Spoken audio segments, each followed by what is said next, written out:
so much for coming today. Yes. Yes. I'm so excited to hear from Michael. He volunteered for this Lunch and Learn after hearing from our last speaker in November, so we were very excited for that. For those of you who don't know me, I actually see quite a few new faces here today, which is lovely. My name is Shayla McDonald. I'm the administrator for Acala.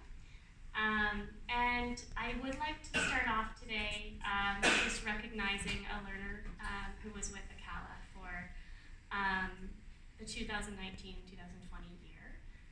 Peter Paul passed this weekend, and I'd like to just take a moment in recognition of his memory. So we're going to start off with a moment of silence today.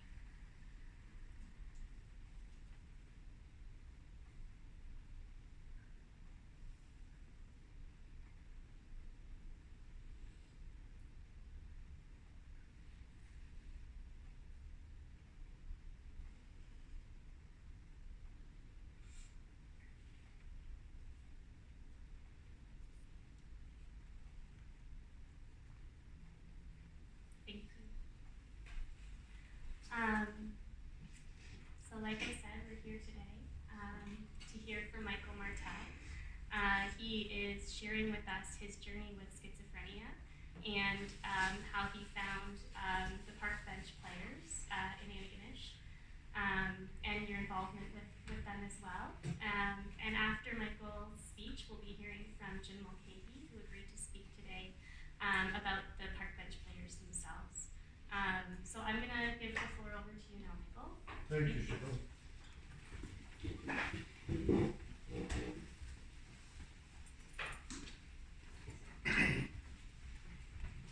Hello, everybody. Thanks for coming here today. My name is Michael Martell. My story is going to be my journey with living with schizophrenia. I'll start now. Life for me growing up was normal. I kept busy doing things like skating, tobogganing, playing games with other kids. When I was a young teenager, I used to go fishing, hunting, swimming, and play on a hockey team. Life was great for me back then. When I passed grade 10, I went to Ontario for a summer job. It gave me some extra spending money. I went back to school and finished grade 11. And then my life came crashing down. I couldn't think normal thoughts. I was confused and couldn't think through thoughts clearly. I thought people were watching me, but nobody was doing that. I could be in a restaurant, not Gabriel's Bistro, but another restaurant, and people I know, and I heard them in my head talking and laughing at me, but really nobody was talking and laughing at me. My mind was not thinking properly. My thoughts were all scattered. I would try to think of one thing and then change into a sentence into something else. I did manage to graduate from grade 12 though. After I got sick, I lost my interest in doing things, and being around people made me paranoid. I stopped going to places where a lot of people were because I couldn't realize my own space. And still the same today when it comes to finding my own space. I always started to do something else like vocational school or a job. Then I would quit because I was having paranoid thoughts with people around me. When I graduated from high school, I tried working at Canadian Tire, but the voices in my head were too loud.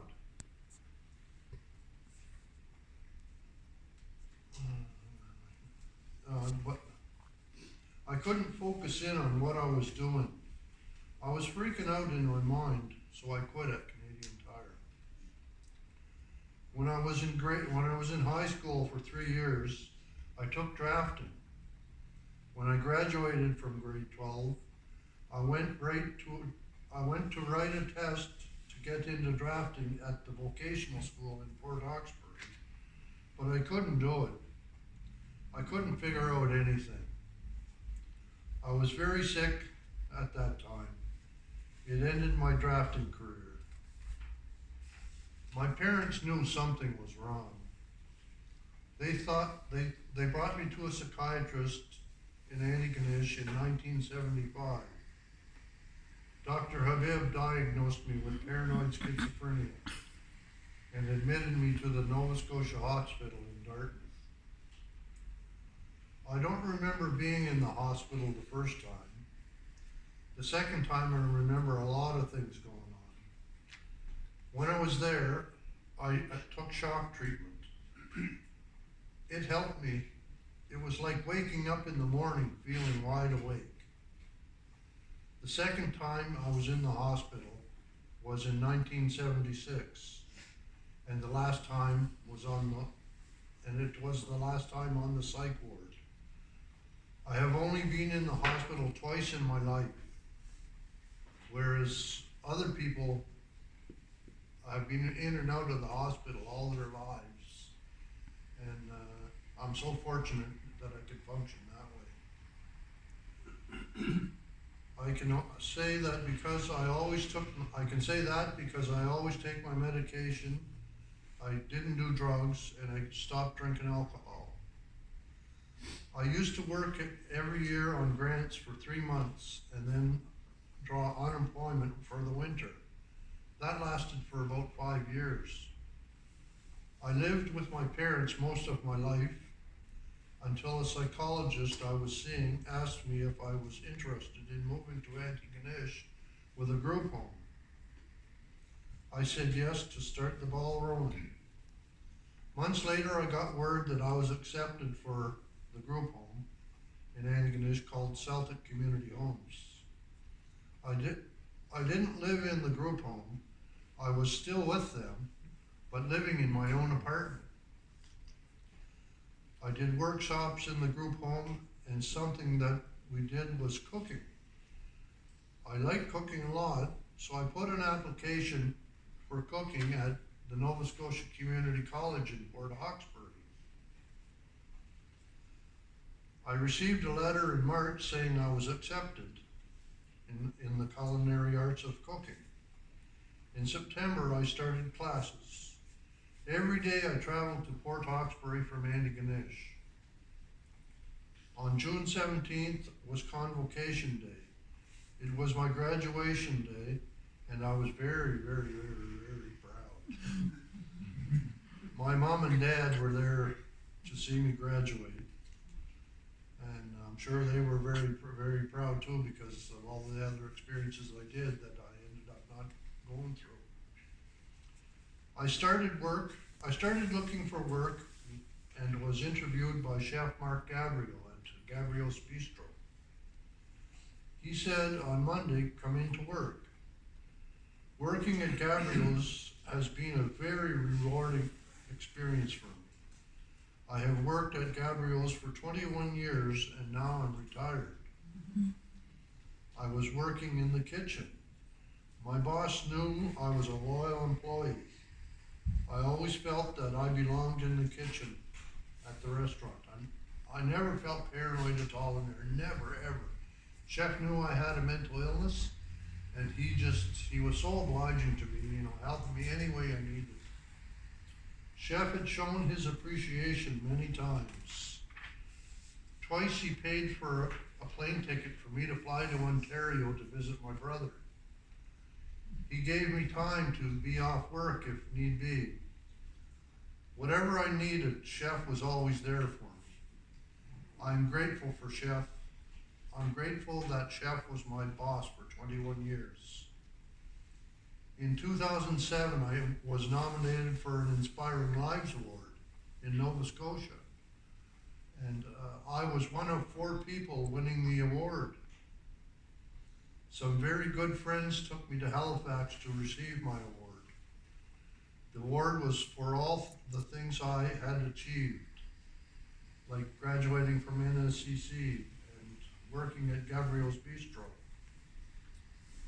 As time was going by, I was asked from a mental health nurse if I would be interested in acting.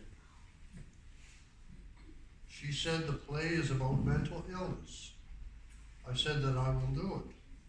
Myself and 5 others living with schizophrenia were chosen as the actors.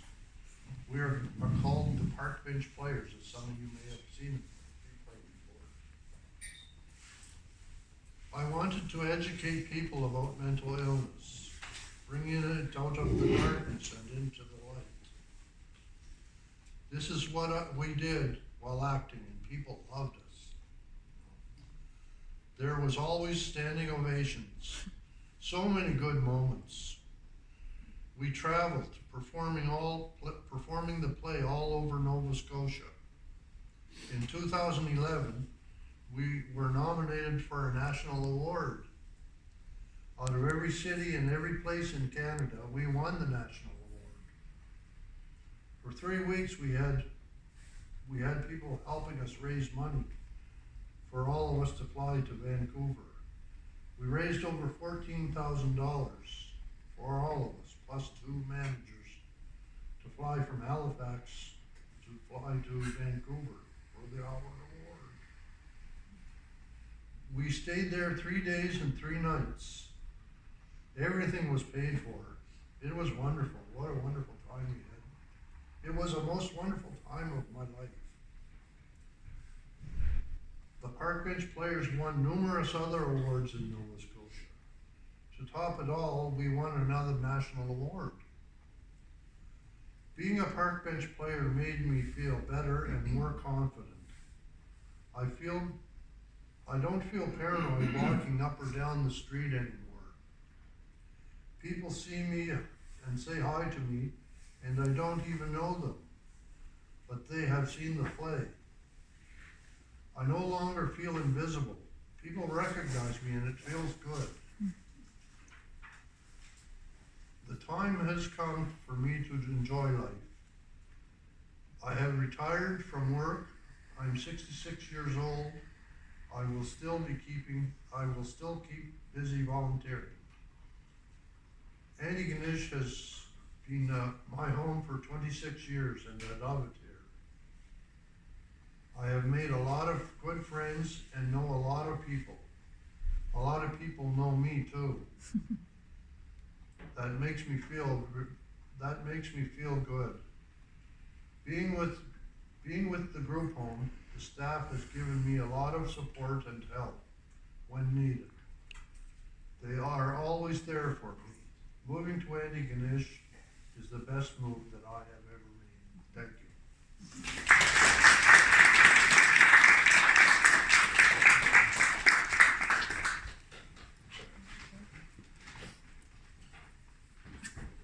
Well, thank you so much for sharing your story. We actually have, Michael shared with us a copy of the award that he mentioned in his speech, and it's just in the back there with the cookies and the tea. If you'd like to take a look, there's a little write-up attached to that as well. Thanks, Jill. It's wonderful to hear from you today. Thank you. Thank you. And we're going to be following up with Jim Mulcahy, who was one of the directors for Park Bench Players. Thank you so much. Better stop drinking there, Jim. You drove me to a fight.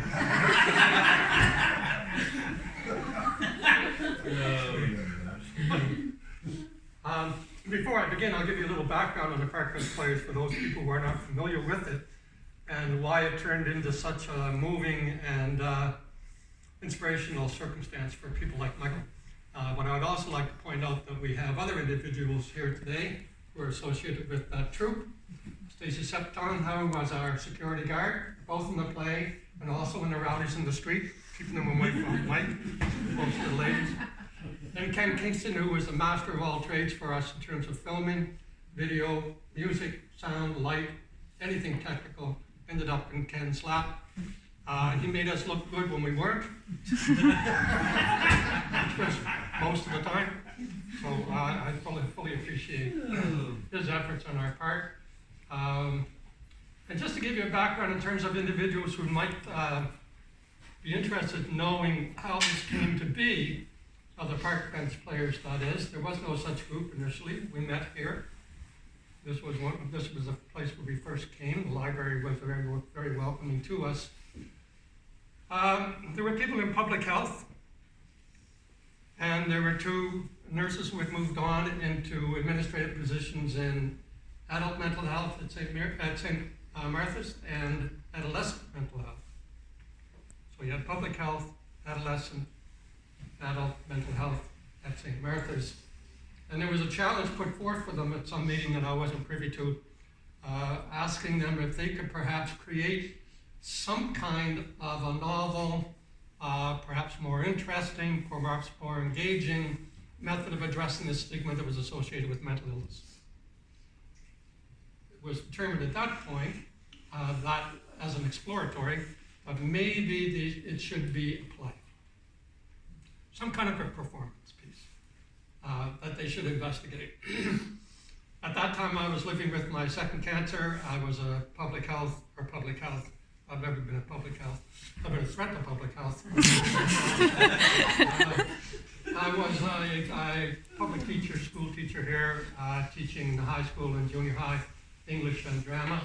But I was working on my second cancer at that time, was volunteering in the chemo clinic at St. Martha's, and people at St. Martha's heard that I was semi-retired and perhaps might be interested in engaging and talking about this process.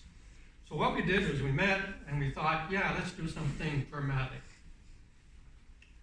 And the initial move was to go among the high school students and gather their stories. We would do that primarily through the nurse manager in adolescent mental health, Maria. We secured a number of individuals who were willing to tell their stories to us. They were all high school students. Their stories were provided. You notice that Mike indicated that the onset of his illness was in high school. Stace was roughly around the same time. Yeah. And we knew that there was a population there that had stories to tell. We got a few stories recorded, and we were in the development of some kind of a production. Now, the idea at that time was that I would take these stories, turn them into a script. We would audition it for players, actors, and then those actors would become the cast interpreting that script, and they would go out into the public arena and present these plays. When we got to that point where story was being turned into script, the students who had provided their stories and were promised anonymity, we promised them that we would certainly change the names, change some of the circumstances, change the stories because they were anxious about that, decided that they couldn't risk it. It was a bridge too far for them to do, which was highly understandable given the significance of where you are in terms of the threat to your own sense of safety, emotional or physical, when you're in high school, junior high. And especially now, given social media, where you might be up for exposure. So we couldn't do that. So then the call went out to the adult population of individuals, and we asked through the other nurse manager she managed to negotiate with 6 people, 2 of whom are sitting here, to see if they would be interested. We met here. I met with them, immediately turned around and ran out. But Michael grabbed me, he's quite large, as you can see, pulled me back in. Stacy said he would provide security for me. And I stayed. And we went through about a year of evolving a script. Meeting frequently here. My wife was quite ill then with Huntington's. She couldn't come as often as I hoped she could to meetings. So eventually we all met in my basement. regularly. We went through a year of them telling stories, of us having, I will say it right now, probably the best time of my life. If you ever want to be with people who are absolutely honest and have incredible senses of humor, meet with those people. We had so much fun. Yeah, it was awesome, Jim. It was awesome. It was awesome. I had hair down to there at that time. Getting them to remember a script is why I don't have that hair now. But it was a very interesting process. I was used to writing scripts, but I was not used to writing collaborative scripts. We had to write a script that these people would feel comfortable with addressing strangers, telling their story on stage. That's an act of courage. And so we would work the script over and over and over again until they determined that, yes, these are words that I would say, and I'm comfortable saying, and I am comfortable moving both from comedy into serious, and I think I can remember these lines. But we had a couple of things that were laws. Before I even put a word down on paper, Fran Nunn, one of our cast members who unfortunately couldn't be here today, she insisted it had to be funny. Couldn't be preachy. Okay? We eventually moved into a circumstance, much of what would happen in terms of writing the script would happen spontaneously, as Ken could tell you, where we'd be having a rehearsal. One time we were having a rehearsal, and Fran Nunn, who is the same generation as I am, we know the same songs. She started singing a Beach Boys song. Fun, fun, fun, because my daddy took it away. Was that, or was it the Beach one? That's his one. Was that one? That was our first one. Yeah, we started singing, and Frank and stuff, and so that was kind of inspiration for suddenly, why don't we put singing in the play too? So we did. Each one of the players had a song that was assigned to them. Pat Chisholm, those of you who haven't seen the play, Pat Chisholm, who's not here, is a painter. That's one of his avocations. And so Fran had a certain part in the play. She sang Cyndi Lauper's True Colors. Mike was Sir Mike at the Bike, which meant that he traveled a long way, and Fran sang to you Life is a Highway. Okay. I forget who sang that. Stacy was security guard, where he always thought, in keeping with schizophrenia, that everybody was suspicious. And so we didn't sing, but we hummed Pink Panther, theme from Pink Panther. And that became integrated into the script. But the most moving and telling parts, and I'll finish with this, were that we provided in the script for every one of the core players a monologue. So I think Pat's monologue was first. Stacy, I think your monologue might have been last. But it was an opportunity for me to sit down with each of these people individually. Okay, not as a group, but individually. Stacy and I would sit down at the house, and we'd sit down, and he would tell me a story over again, and I would try to create a monologue that he didn't have to memorize, but could read to the public. Not having to memorize it allowed them to just think about what they were saying, not about whether they could remember it. And they were moving pieces of personal voice. It's called first voice. That is, the person who's speaking is the person who has experienced this. And that's what moved the audiences most. That these people could speak honestly, courageously to strangers about very personal issues in a way that honored them, didn't embarrass them. Mike had a monologue, Fran had a monologue, Pat had a monologue, and then Louise had a monologue. Stacy didn't have a monologue initially. Most of these people, except Mike, didn't want to go on the stage. Mike didn't want to come off it. So when we first met with the players, most of them, one lady just wanted to prompt. Another guy just wanted to build sets. Stacy wasn't sure where he was, but he wasn't comfortable doing anything by himself. So that, but we agreed that after everybody else had a monologue, Stacy had to have a monologue. The first time he was going to read it was at St. Martha's, I think. First time he did a monologue, I think, was St. Martha's.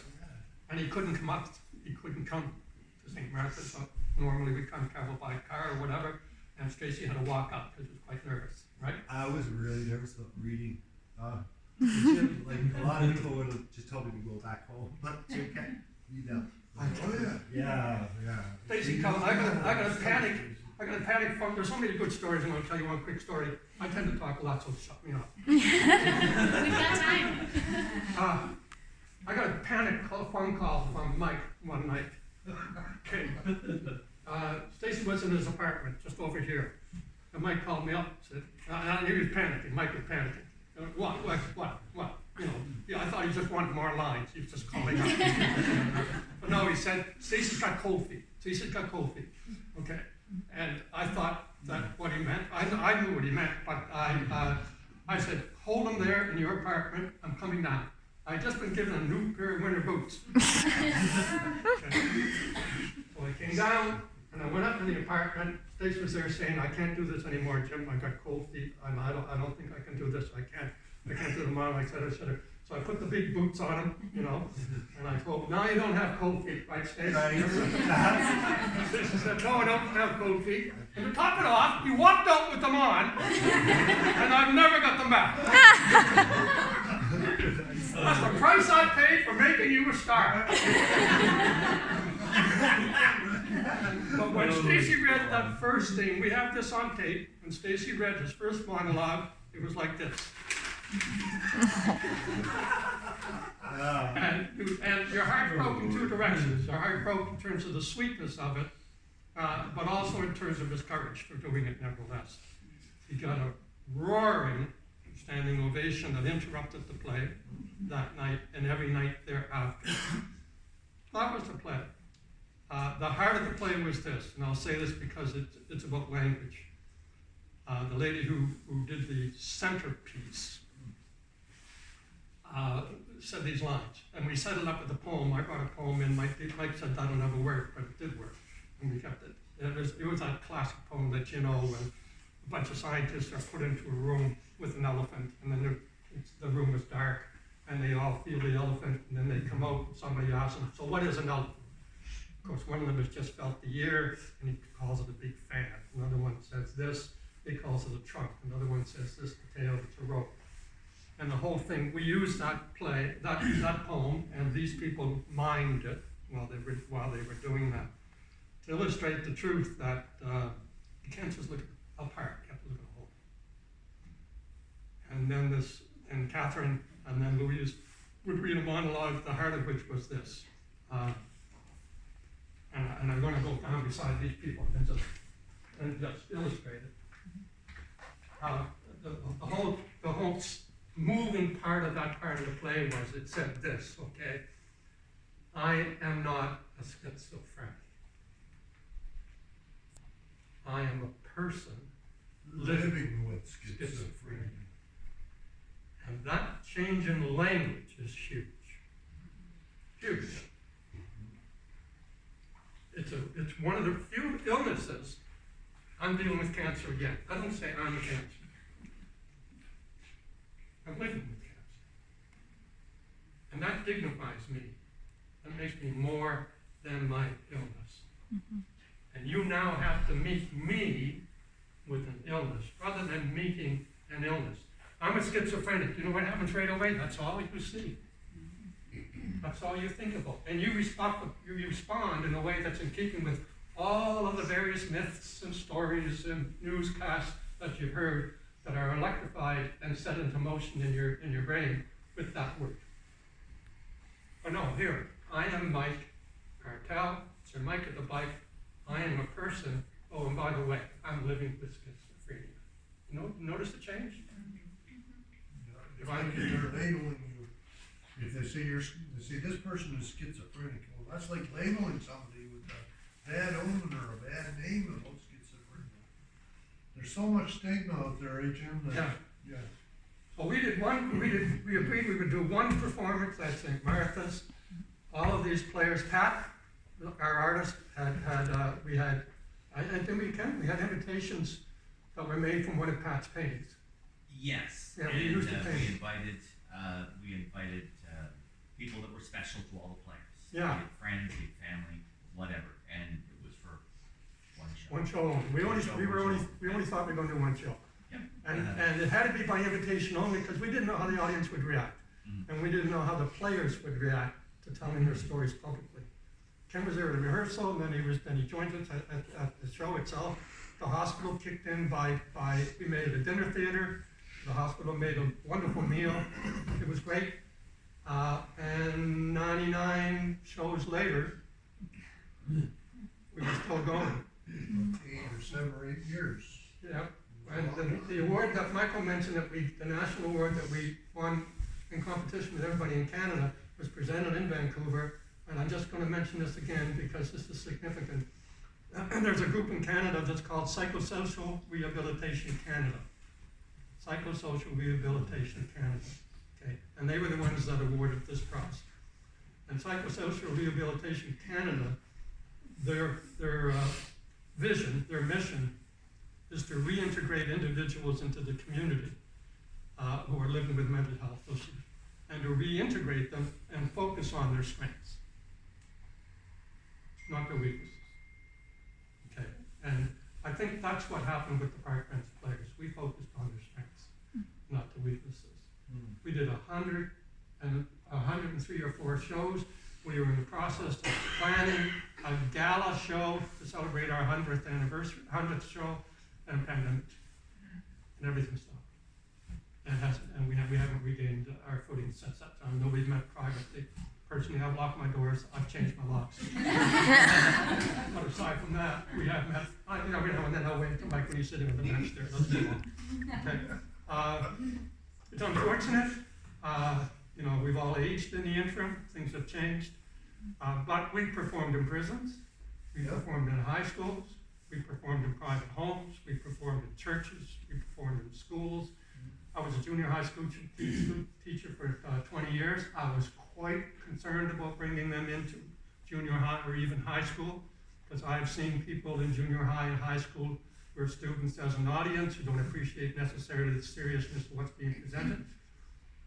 I remember watching a Holocaust survivor giving my presentation in a high school, and kids kind of looking at their clocks and doing this and talking, and I didn't want them to see that and face that kind of thing.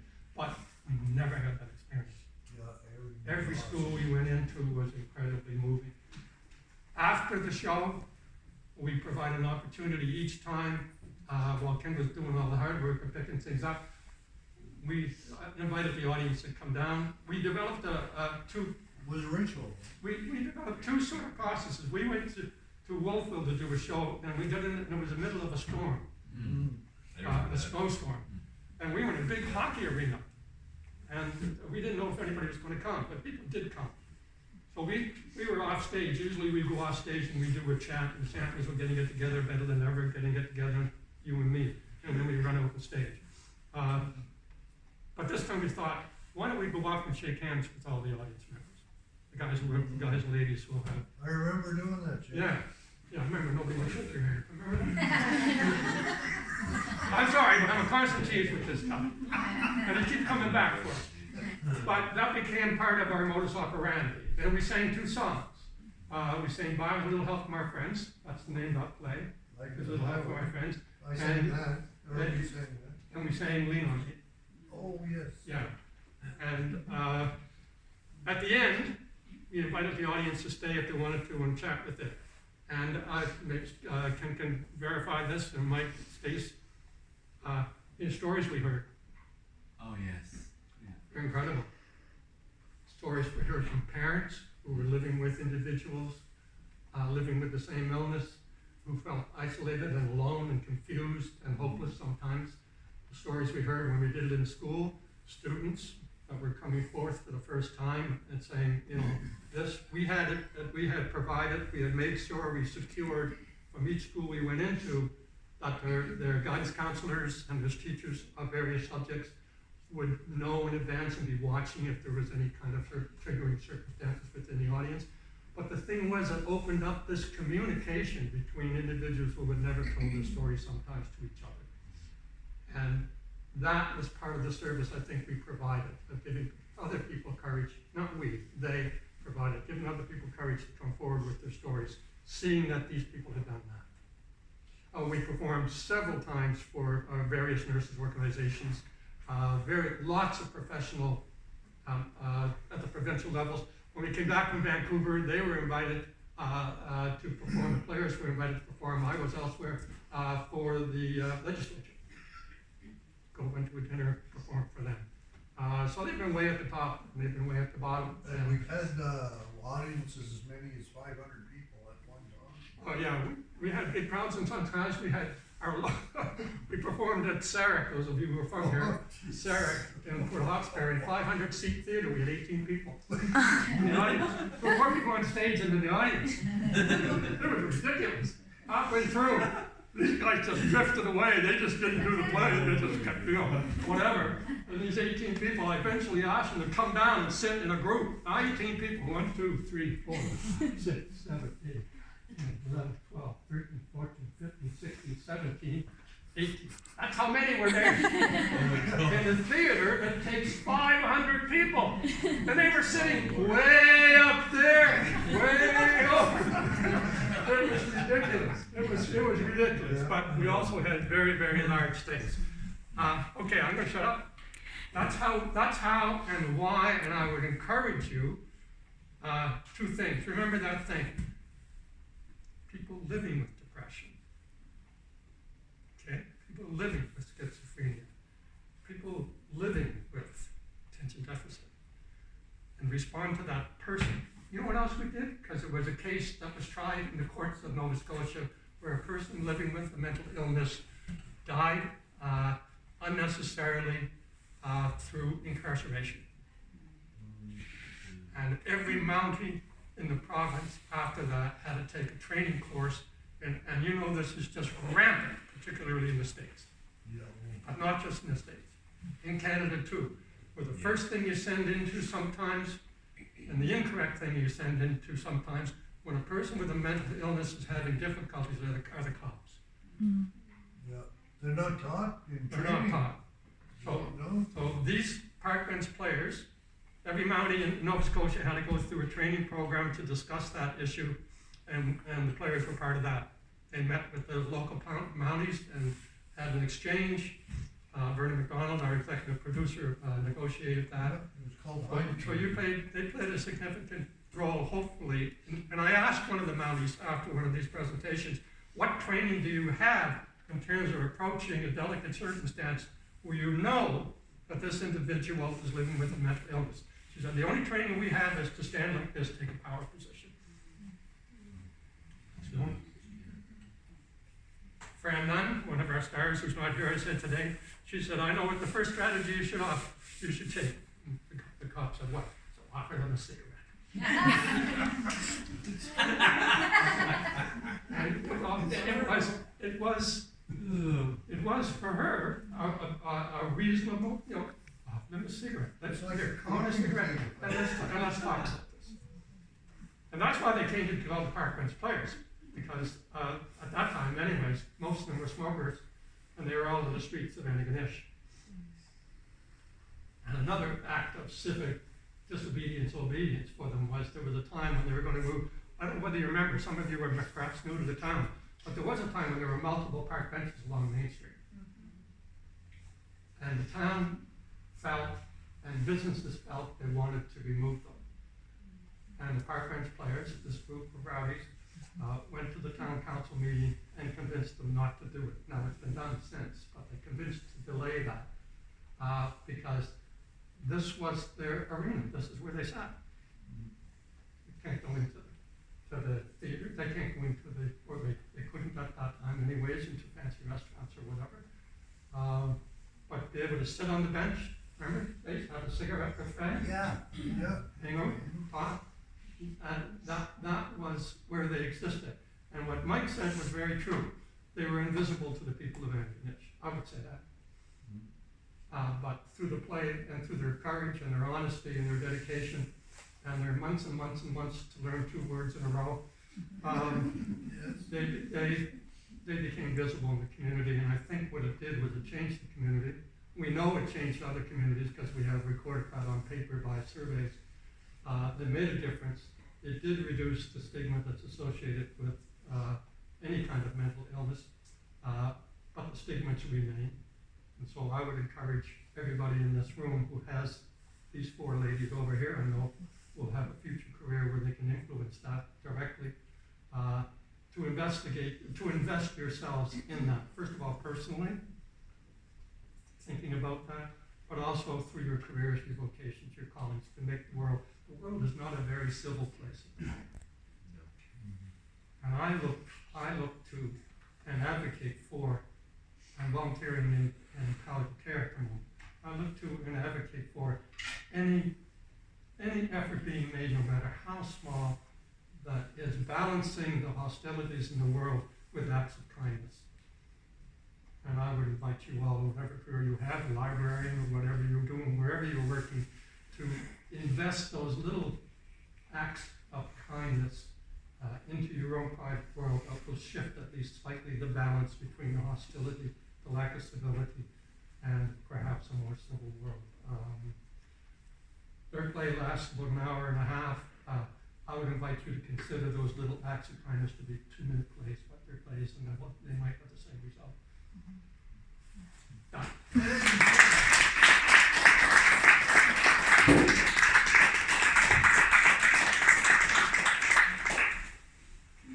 Thank you so much, Jim, for presenting. That piece that you're talking about not only breaking down stigma, but talking about people who are living with mental illness, people who are, the reason that we put together this Legend Word series, and I think we spoke a little bit about it on the phone as well when we spoke, but is to help shine a light on the fact that everyone has a lived experience. And it's not always with mental illness. It might be with physical illness. It might be with poverty. It might be with, being a single parent or whatever. Everyone has a lived experience, and sharing those stories is empowering. And this is not about empowering others. It's about people empowering themselves. And that's one of the reasons that the work that you do and the work that the players put into these plays is so important, is because that empowerment and being able to share your stories is what's going to make this world kinder. So I want to thank you both for your presentations and for the work that you've done. Jim shared with me on the phone that you never got to have your final curtain. We never got to have it. What's most unfortunate. It happened just absolutely the same time. Verna, Maria, and I were sitting down planning this gala, and announcement came. Shut down. Everything shut down. And that was more than 3 years ago. It was very disappointing for everybody.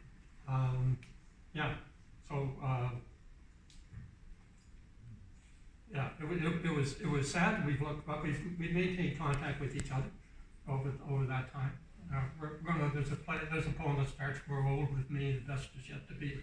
And so, grow old with me. Best is, well, maybe not. The best is yet to be. This is a fine, fine man here. That's a fine, fine man too.